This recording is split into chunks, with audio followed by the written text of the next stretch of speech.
रुद्रप्रयाग का आदमखोर तेंदुआ Jim Corbett के सबसे खतरनाक और मशहूर अभियानों में से एक है।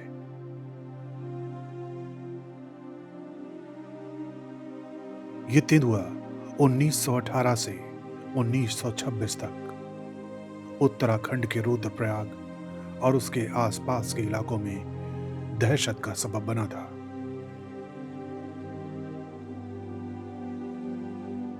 ये तेंदुआ बेहद चालाक, खतरनाक और डरावना था। कहा जाता है कि उसने 8 साल में 125 लोगों को अपने खूनी जबड़ों का शिकार बनाया था। रुद्रप्रयाग के लोग इस तेंदुए से इतने डरे हुए थे कि लोग रात को घरों से निकलने की हिम्मत तक नहीं करते थे। तेंदुआ बेहद चालाक था। कभी सीधे हमला नहीं करता था। वो रात के अंधेरे का फायदा उठाता था और झोपड़ियों में सो रहे लोगों को अपना शिकार बनाता था। कई बार उसने घरों के दरवाजे तक तोड़ दिए। इस तेंदुए का आतंक इतना ज्यादा बढ़ गया था कि ब्रिटिश सरकार ने इस तेंदुए पर इनाम रख दिया था। लेकिन कई शिकारी और सैनिक भी इसे मारने में असफल रहे थे। जब कोई विकल्प नहीं बचा तो जिम कॉर्बेट को बुलाया गया।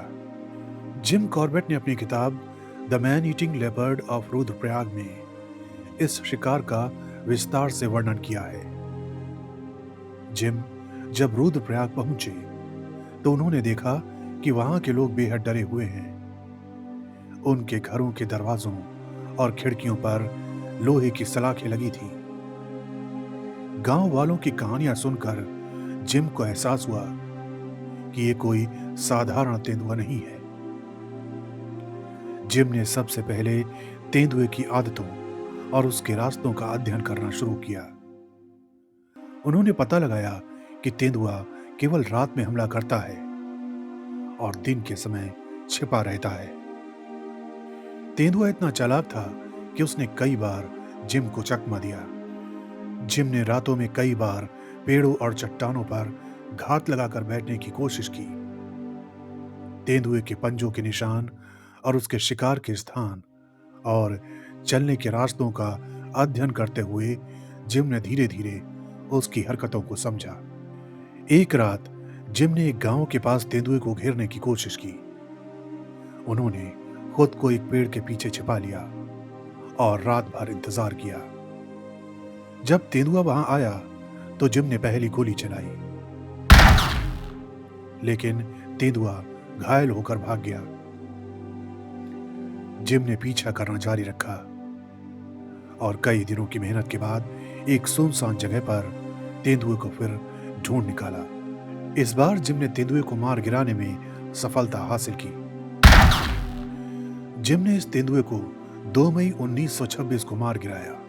इस घटना के बाद रुद्रप्रयाग और आसपास के इलाकों के लोगों ने राहत की सांस ली।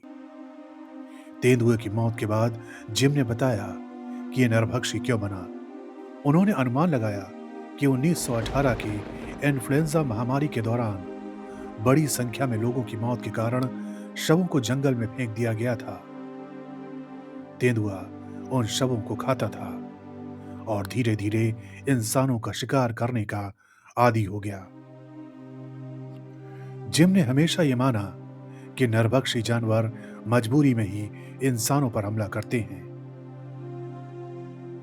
उन्होंने तेंदुए की हत्या को एक जीत नहीं बल्कि एक दुखद आवश्यकता के रूप में देखा। रुद्रप्रयाग का आदमखोर तेंदुआ सिर्फ एक रोमांचक कहानी नहीं है, बल्कि ये मानव और प्रकृति के बीच संघर्ष का प्रतीक है। जिम कॉर्बेट ने इस कहानी के माध्यम से हमें सिखाया कि जंगल और जानवरों को समझना और उनकी रक्षा करना कितना जरूरी है। अगर आपको जिम कॉर्बेट की ये छोटी सी कहानी पसंद आई तो हमारे चैनल को लाइक करें, शेयर करें, सब्सक्राइब करें और हाँ, बेल आइकन को दबाना ना भूलें। नमस्कार।